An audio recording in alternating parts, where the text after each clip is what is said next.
מסכת בבא בתרא, דף קמ"ו, נו משנה, השולח סבלונות לבית חמיב, שלח שם 100 מנה, ואכל שם סעודת חתן, אפילו בדינר אינן נגבין.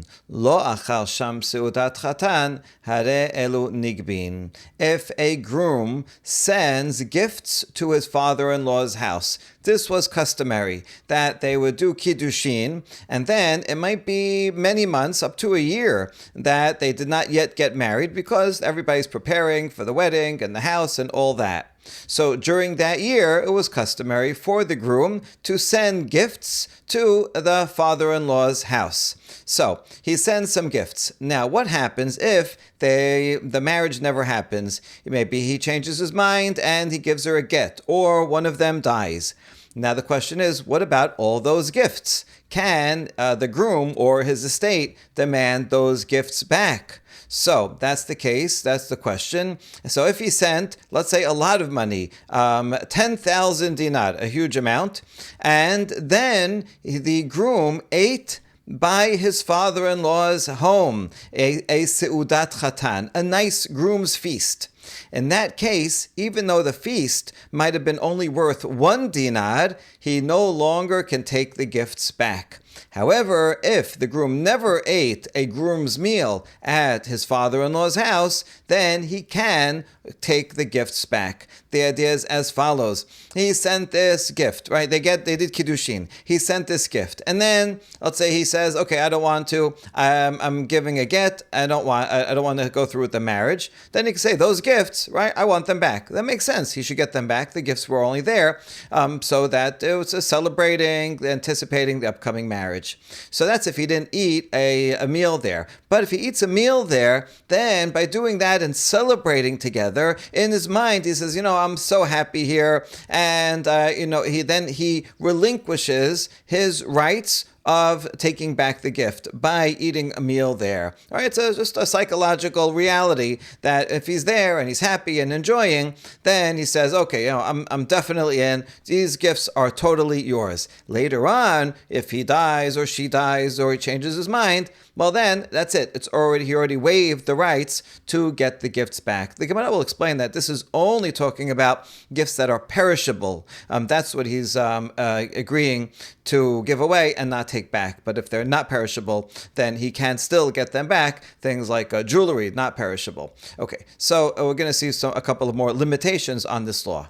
The chidush here of the money is that even though he sent 10,000 dinar, a huge amount, and now he only ate a meal worth 1 dinar. That 1 dinar that he consumed means that he's giving over the 10,000 dinar totally and is not getting it back. Shalach siblonot merubin שיחזרו עמah לבית בעלה, הרי אלו נגבין. siblonot muatin שתשתמש בהן בבית אביה, אין נגבין. And now regarding the amounts, it could be that someone will send many gifts, but if he gives a condition, he says, listen, I'm sending all this 10,000 dinar worth of gifts, but I want them to come back to us when we get married. Right? The groom is sending this to the father-in-law's house, I guess, to impress him and say, oh, look how much I love your daughter, and they can use it if it's perishable items that they can eat, whatever, they can use it in the meantime. But then he says, when we get married, I want them to come back to our collective home because of me and my wife, and then I want to use them. So I'm not giving it to you, my father-in-law, to keep.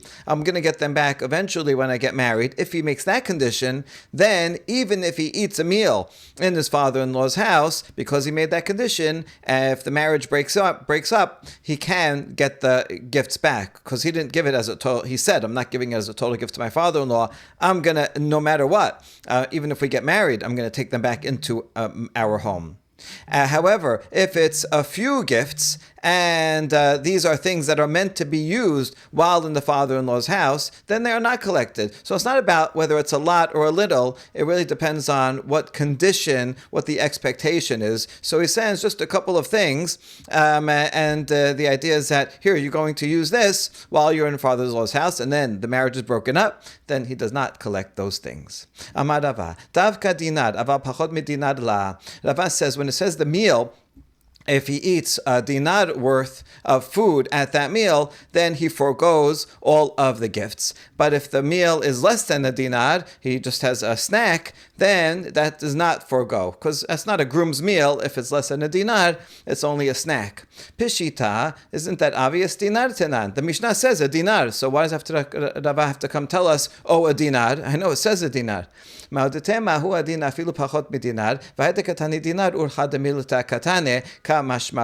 I might have thought that actually this halacha is true even for less than a dinar, and the Mishnah only said a dinar because that's the usual amount of a meal that one has in a festive meal is a dinar. So it gave an example. For example, a dinar. It's 10,000 compared to 1 dinar. But I might have thought that even if it's a little bit that he's eating, even just a snack, that he would forego everything. And that's why Rav has to say, no, read the Mishnah, davka. It's precisely a dinar only if it's at that level of a meal and not if it's less than that. Achal tenan shata mai. Now the Gemara is going to ask about some details regarding the Mishnah. The Mishnah says if the groom eats at his father-in-law's house a meal, then he forgoes the right to take back the gifts. So that is it only eats? What if he drinks a drink at his father-in-law's house? Is that also sufficient?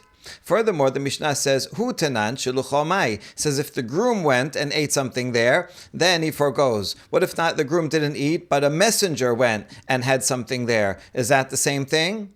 Sham tenan shiger lo mai. It says if the groom eats at the father-in-law's house, he forgoes. What if the father-in-law sent a meal to the groom's house? He sent a nice takeaway meal and he ate it. Would that be the same thing, or it has to be only in the father-in-law's house? Okay, all good questions. We're going to try to answer them. Tashema, Tamar Rav Yehuda Amar Shemuel, Maaseh be'adam echad sheshiger lebet chamim me'a kironot shel kadei yain v'shel kadei shemen v'shel keli chesef ושל כלי זהב ושל כלי מילת, ורחב בשמחתו, והלך ועמד על פתח בית חמיו, והוציאו כוס של חמין, ושתה umet. We have a story about someone who sent to his father-in-law's house 100 wagons of wine and 100 jars of oil and 100 wagons full of silver vessels and of gold vessels and 100 wagons full of fine garments. Okay, huge gift. And then he rode over himself. First he sent the gifts, and then he rode over on his horse and with joy, and he was at the entrance, still outside, but at the entrance of his father-in-law's house, and they brought to him a cup of a hot drink, and he drank it, and then he dropped dead. What is the halacha in that case? Can his estate recover all that? So we can learn from here something about drinking. So v'zo halacha ha'ela d'biacha sad habira lifnei chamim leusha v'amru siblonot hasuin libalot en nigvin v'shen hasuin libalot nigvin shemamina afilu shata. So this case came before the biacha sad habira before chachamim and usha. Ravacha Sabira raised this question and before the sages, and the sages in Usha ruled as follows. Gifts that are consumed, like the wine and the oil, those they cannot take back. But if it's things that don't wear out, like the gold and the silver, then the state can take those back. So what do we see? So the things that don't wear out, they can always get back. But the things that do wear out, that depends on whether he ate a meal or not. And here, even though he only drank, the ruling is you cannot get those back. So we learned that it doesn't have to be necessarily eating a meal. It could be even drinking a drink at his father-in-law's house. A groom's is still considered a groom's meal, and he can no longer take back the perishable gift. So we answered the first question. Shemat mina afilu pachod medinar. Now question, if he only had a drink, so maybe we can assume that just a drink is going to be less than a dinar. And therefore, we can learn from here that even less than a dinar, you forego the gifts. Is that right? Amar Rav Asher, man lemalan de la shachkile marganita de shavia alfa zuzeh ve'ashkeh. And so Rav Asher says, no, a drink could be a very expensive wine. It could be thousands of dollars. He gives it in a different way. He says maybe they took a pearl, a precious diamond, and they ground it up and gave it to him to drink. Right? Who knows how much that drink was worth? So you can't learn anything here whether less than a dinar is the same as a dinar. Shemat mina filu shigerulo. Can we learn from here regarding if the father-in-law sent a meal to somewhere else because he didn't drink it in the father-in-law's house, but he was outside? So can we learn that even if he drinks it somewhere somewhere else, or eats a meal somewhere else, that is considered a groom's meal? No. Dilma kol petach bet chamiv ke bet chamiv dameh. No, maybe the entrance of the father-in-law's house is the same as the father-in-law's house. It doesn't have to be exactly in the house. If it's at the entrance, it's still called at his father-in-law's home, so we cannot answer those questions.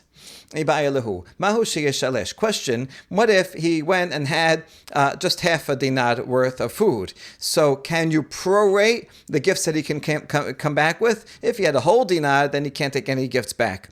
But if a half a dinar, maybe he can get half of the gifts back. Is that right? Further question, what about if he sent gifts and in the meantime they go up in value? He sent 10,000 and in the meantime now they're worth 12,000. So now when he breaks it off, let's say he didn't have a meal there and he wants to take the stuff back, can he take everything back even with the enhanced value? You can argue yes, since if he had kept them with him the whole time, so then he would have had them and they would have increased in value under his ownership, so therefore he should be able to take them back as is with the increased value. Or you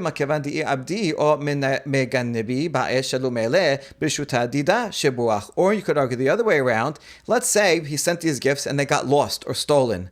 Well, in that case, the father-in-law would have to pay the value of them, right? He didn't eat a meal there and he has to pay back. He would have to pay the value of what they were worth at the time that he gave it. He wouldn't have to pay more than that. And so therefore you see that it's under the father-in-law's ownership during all that time. And so therefore the father-in-law can keep the enhanced value that it increased in the meantime. He only has to return the original value.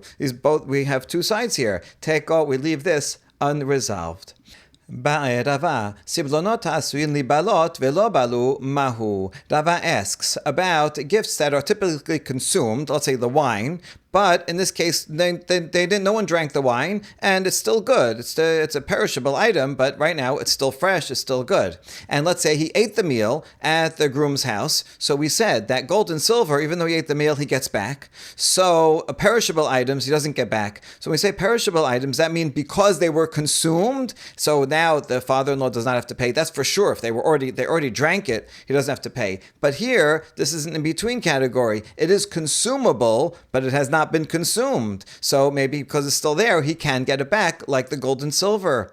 Tashema וזו הלכה העלה רבי אחא שר הבירה לפני חכמים באושה ואמרו סבלונות העשויים לבלות אין נגבין ושאין עשויים לבלות נגבין מה לאו אף על גב דלא בלו la debalu. So we'll try to answer with the same tradition that we just cited about the halacha that Rabbi Acha Psad Habira asked before the Chachamim in Usha. And they gave a ruling and they said gifts that are consumable cannot be returned. But those that are not consumable, those are returned. So doesn't this mean that if they are consumable, even though they were not actually consumed, they are not returned? Because look, that's how he structures the two categories, right? Gifts that are consumable, hasuyin libalot, that can be consumed, they are not returned. So doesn't that mean if they're consumable, even if they're not actually consumed, they are not returned?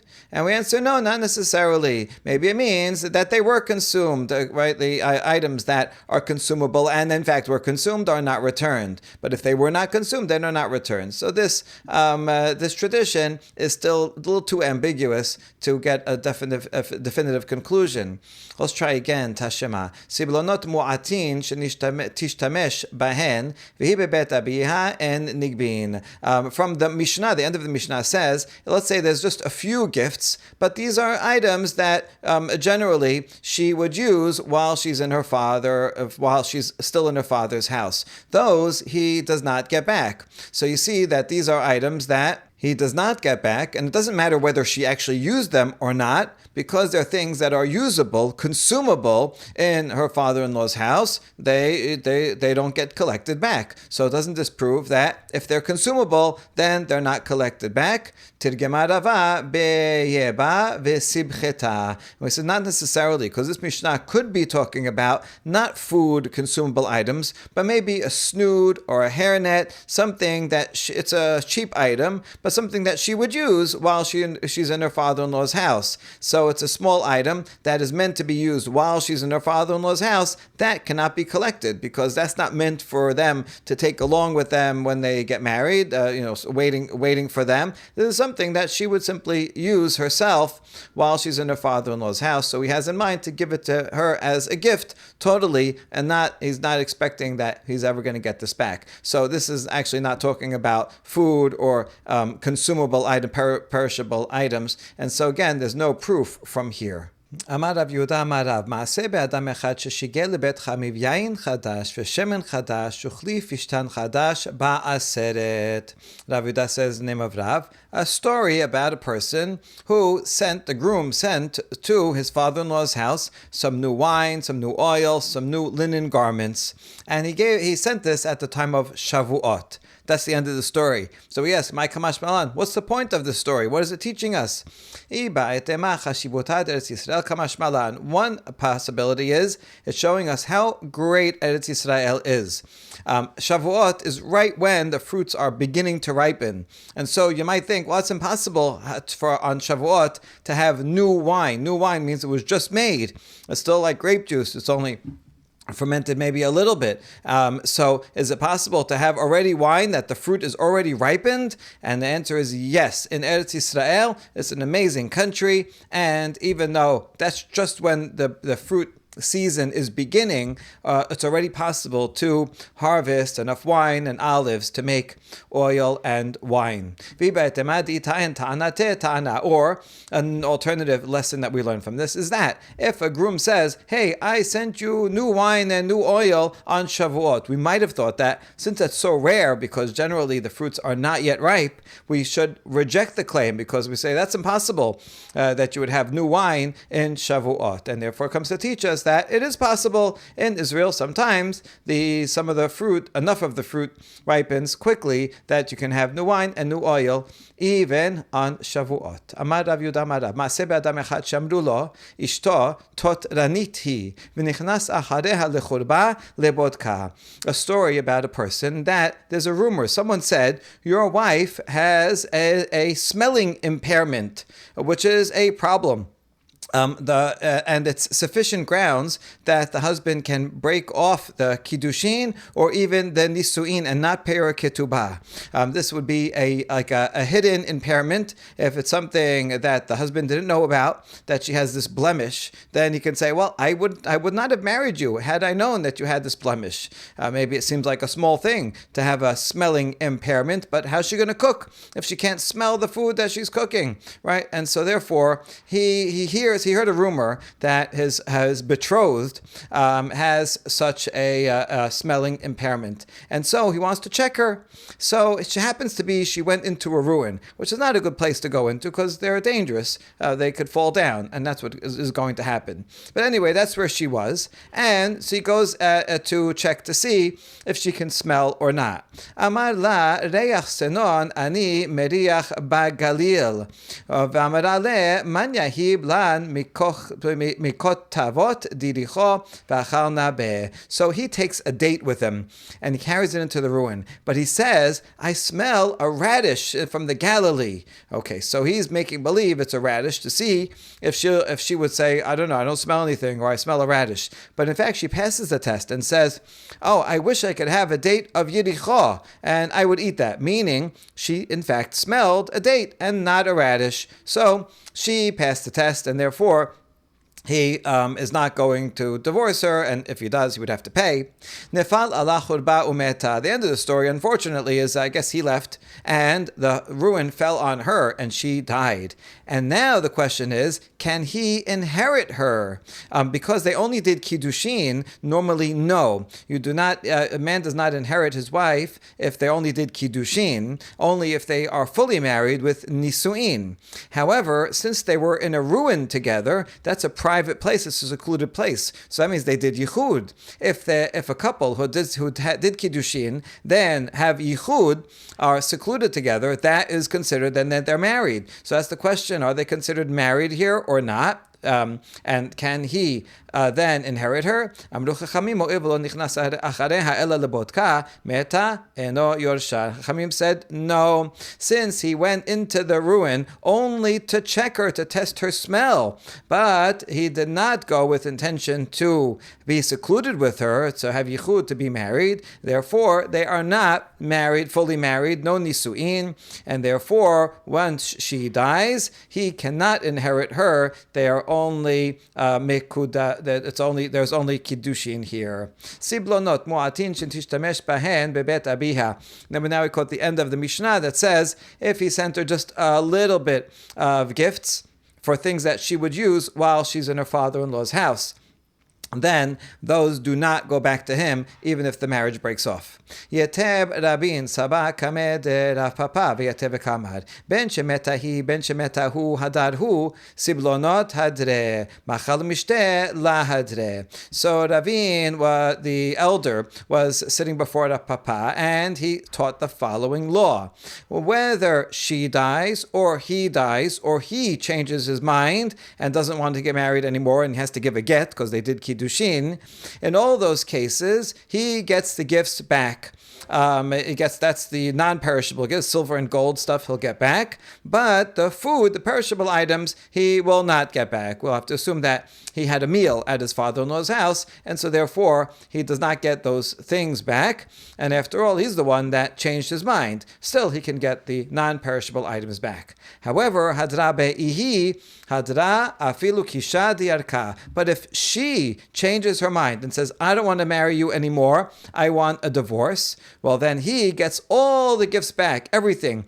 Even if it's just a small item like a bundle of vegetables, he says, I gave you these gifts because I want to marry you. I still want to marry you. I would go ahead with it. You're the one that is backing out. Well, then give me back all the gifts. Amar Rav Huna bered Rav Yoshua, v'shamin lahen demeh basar bezol, ad kama bezol ad tilta. Now, if they ate some of the food, and obviously they can't give back the food, but they have to give back the value of the food.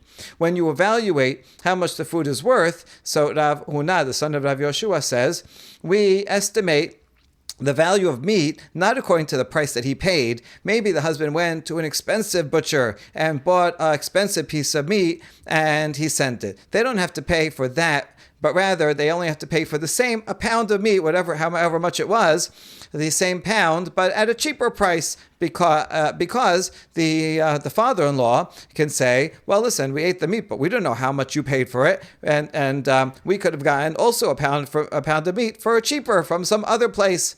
So therefore, he doesn't have to pay the full value that the groom paid. He just has to pay.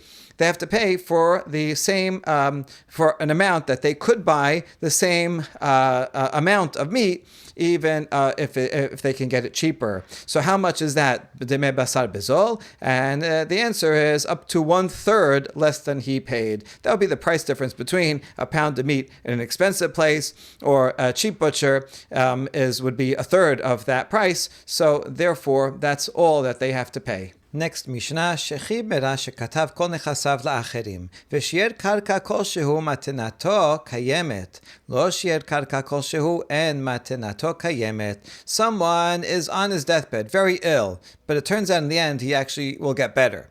But right while he's on his deathbed, he says, I want to give all of my property to others. And they write a will based on his statement, and he's giving away almost everything except for a small piece of land that he keeps for himself.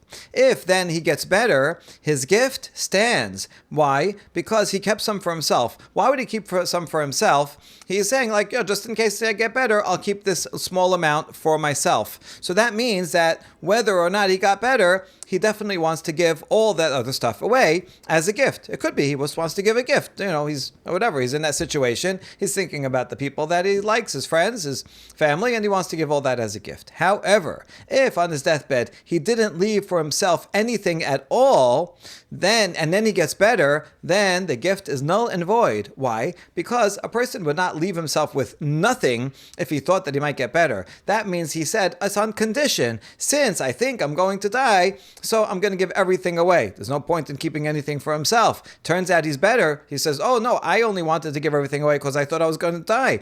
And if I was dead, I wouldn't need anything. That's why I gave everything away. But now that I got better and I'm alive, so then I didn't mean to give any of that away. And so we can tell what his intention is by his action from the fact that he might, in the first case, he kept a little bit for himself. That reveals that his intention was that these should be gifts that are given no matter what, even if he gets better. That's why he kept a little for himself. Now we ask, Man Tana da'azlinan batar umdena? Who is the Tana that thinks that we can follow the assumed intention? He didn't say outright that this is my intention. I'm giving this on condition that I die, but if I get better, then I want it back. He didn't say any of that, but we can figure out his intention from his action. Who says that we can assess someone's intention and decide the law based on that?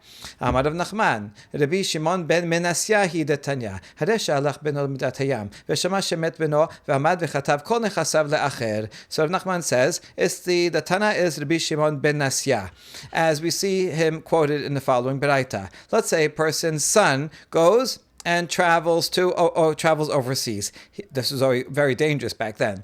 And he hears a rumor that his son died. So now this is his only son. He has no one else to inherit him. So he gets up and he writes a will to give all of his property to someone else, all right, to some friend. And then it turns out that the rumor was false. His son shows up. Matanato, matana. According to Tanakama, the gift is still a gift because legally he gave all the stuff away, everything away as a gift to someone else. So even though he only gave it after he heard that his son died, nevertheless, we assume that his intention was to give a gift no matter what, because he didn't say anything, he didn't give a condition. Rabbi Shimon ben Menasya omer, en matenato matana, shel maleh haya yodea shebeno kayam, lo haya kotvan. Rabbi Shimon ben Menasya says, no, the gift is not a gift, because if he knew that his son was alive, he would not have given the gift. It's evident. Look how right after he heard that his son died, that's when he gave a gift. So therefore, we can assume that his intention was that he's only giving this gift away because his son has died, and it's on condition of that. But if his son was alive, he never meant to give the gift if the son was alive, and therefore we can assume his intention and use that to decide that in fact the gift is null and void. So Rav Nachman says our Tana follows the same methodology as Rabbi Shimon ben Menasya, so he could be the author. Rav Sheshat amar Rabbi Shimon shezurihi. Rav Sheshat disagreed with Rav Nachman, and he says, I think it's a different Rabbi Shimon shezuri, who says in the following Baraita, it's a Mishnah in Masechet Gitin, Tanya. Barishona hayu omrim, hayoseh bekolar v'amar kitvu get liishti, hare'elu yichtebu ve'yitenu. The original law was that if someone is going out to be killed by the Romans, to be executed, there's a collar and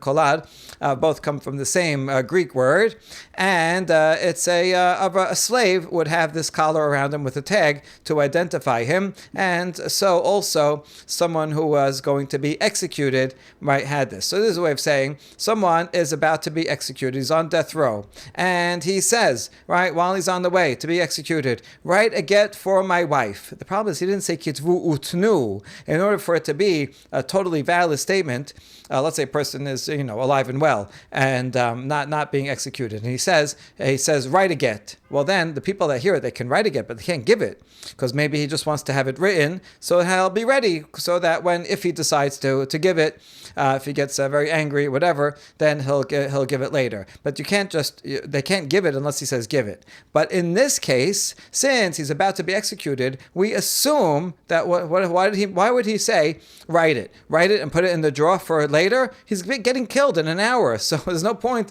in him writing it just to see if she makes a good dinner, then he won't divorce her. If it's a bad dinner, he will divorce her. It doesn't make any sense. So if he says write it, we assume he means write it and give it, and therefore In that situation, we assess his mind and we write it and we can give it. So actually, even Tanakh Kama in this case does say that we assume his intention. And now, Chazru Lomar, Afam Faresh Vayoseh B'Shayara. Then, that was the original law. They added to this law and said also someone who goes sailing overseas or goes to on a caravan to a faraway place. These were very dangerous things to go and travel a long way. And therefore, if a person, before he left, said, write a get for my wife, we assume that he means write it and give it, even though he didn't say that. Because what other point would there be to write it and just leave it in the drawer? What, while he's away? In case he dies, then what? Nothing.